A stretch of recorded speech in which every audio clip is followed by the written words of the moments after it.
Sermão do Monte, capítulo 50, parte 2. Não andeis ansiosos. Nosso Senhor prosseguiu em sua advertência. Ele sabe quão frágeis somos e também conhece o poder de Satanás e toda a sua horrível sutileza, razão pela qual desceu a detalhes. Normalmente, verificaremos aqui, conforme já vimos que na sessão anterior, que Cristo não se contentou meramente em estabelecer princípios e dar-nos uma ordem ou um mandamento.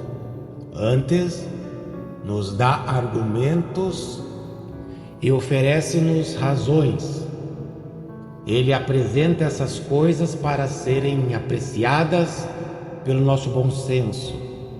Uma vez mais, somos lembrados que Ele está apresentando a verdade diante de nosso intelecto. Jesus não se preocupa somente em produzir uma determinada atmosfera emocional, mas também raciocina junto conosco. Essa é a grande questão que precisaremos aprender. É por esse motivo que ele começa novamente com as palavras por isso vos digo. Jesus está desenvolvendo o seu principal argumento, embora agora apresentando-o de maneira levemente diferente. Naturalmente, o tema continua o mesmo, isto é, a necessidade de termos um olho bom, a necessidade de considerarmos aquilo que se reveste da importância central. Ouvimos-lo repetindo as palavras: buscai, pois, em primeiro lugar. Isso apenas equivale a outra maneira de dizer que precisamos ter um olho bom, servindo a Deus e não às riquezas. Precisamos fazer isso a qualquer custo. Portanto, ele frisa o ponto por 3 vezes, introduzindo a questão por meio de um por isso ou de um portanto. Por isso vos digo, não andeis ansiosos pela vossa vida, quanto ao que haveis de comer ou beber, nem pelo vosso corpo, quanto ao que haveis de vestir. Não é a vossa vida mais do que o alimento e o corpo mais do que as vestes? Versículo 25. Novamente, no versículo 31, portanto, não vos inquieteis dizendo: que comeremos? Que beberemos? Ou com que nos vestiremos? E finalmente, no versículo 34, Jesus assevera: portanto, não vos inquieteis com o dia de amanhã, pois o amanhã trará os seus cuidados. Basta ao dia o seu próprio mal. Neste mundo jamais apareceu mestre como o Senhor Jesus Cristo. A arte do ensino é a arte da repetição. O verdadeiro professor sempre reconhece que não basta dizer alguma coisa uma vez só, pois qualquer conceito precisa ser repetido. Assim sendo, ele expressou essa ideia por 3 vezes, embora de cada vez o fizesse de maneira levemente diferente. O método de Cristo é particularmente interessante e fascinante, e ao prosseguirmos desses estudos, veremos exatamente no que consiste este método. A primeira coisa que devemos fazer é considerar os termos que o Senhor Jesus empregou, particularmente quanto a essas expressões. Não andeis ansiosos, não vos inquieteis, as quais as pessoas geralmente têm compreendido erroneamente, tropeçando nelas e escandalizando-se. Essas palavras equivalem a: não vos preocupeis. Efetivamente, a palavra utilizada por nosso Senhor é extremamente interessante, porquanto indica algo que divide, que separa ou que distrai a atenção. Um vocábulo frequentemente usado nas páginas do Novo Testamento. Se você examinar o trecho de Lucas, capítulo 12, versículo 29, que é uma passagem paralela a esta, verificará que a expressão ali usada é: não vos entregueis a inquietações. É a mente do indivíduo que está dividida em segmentos ou compartimentos e não funciona como um todo. Por conseguinte, não podemos expressá-lo melhor do que dizendo que não é um olho bom.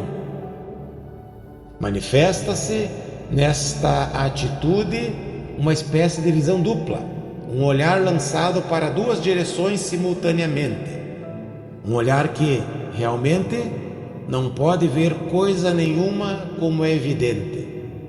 É isso que significa andar ansioso, estar inquieto. Uma ilustração ainda melhor acerca do significado desse vocábulo pode ser achada na história de Maria e Marta, quando nosso Senhor esteve hospedado na casa delas. Ver Lucas capítulo 10, versículos 38 a 42. O Senhor Jesus voltou-se para Marta e a repreendeu, dizendo-lhe: Marta, Marta, andas inquieta e te preocupas com muitas coisas. Pobre Marta, ela se deixara distrair. Ora, esse é o verdadeiro sentido dessa expressão. Marta realmente não sabia onde estava e nem o que queria. Maria, por sua parte, tinha um único propósito, um único alvo. Não se deixava distrair por muitas coisas. Aquilo contra o que o Senhor Jesus nos advertia. Assim sendo, é o perigo de ser distraído do principal objetivo da vida, através da ansiedade acerca das coisas terrenas, de cuidados e preocupações com as coisas desta vida. Tanto olhamos para as coisas terrenas, como acabamos nos esquecendo de Deus. Esse perigo de vivermos uma vida dupla, um falso ponto de vista, um dualismo de propósitos, era a respeito disso que o Senhor Jesus se preocupava tanto. Talvez seja importante expressarmos essa particularidade sob forma negativa. O Senhor não nos ensina aqui que não devemos pensar sobre essas coisas de modo nenhum. Não andeis ansiosos não tem esse significado. Por muitas vezes, ao longo da história da igreja, tem havido pessoas zelosas, embora mal orientadas, que têm tomado essas palavras literalmente e que têm sentido que para viverem a vida pela fé não devem pensar acerca do futuro em qualquer sentido e nem fazer qualquer provisão para o futuro. Elas têm apenas vivido pela fé, elas têm apenas orado a Deus, mas coisa nenhuma têm feito a esse respeito. Contudo, não é esse o significado das palavras. Não andeis ansiosos. Só o contexto e o claro ensino do Novo Testamento em outros lugares poderia tê-las poupado desse tremendo erro.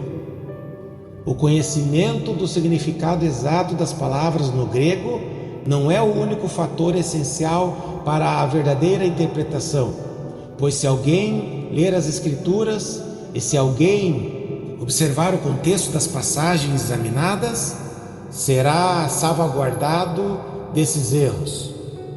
Não há que duvidar que, nesse contexto, a própria ilustração usada pelo Senhor prova que essa gente deve estar equivocada.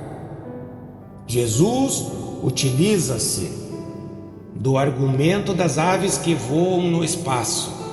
Não é verdade afirmar-se que as aves têm apenas de ficar empoleiradas em alguma árvore ou poste, esperando até que o alimento lhes seja trazido mecanicamente.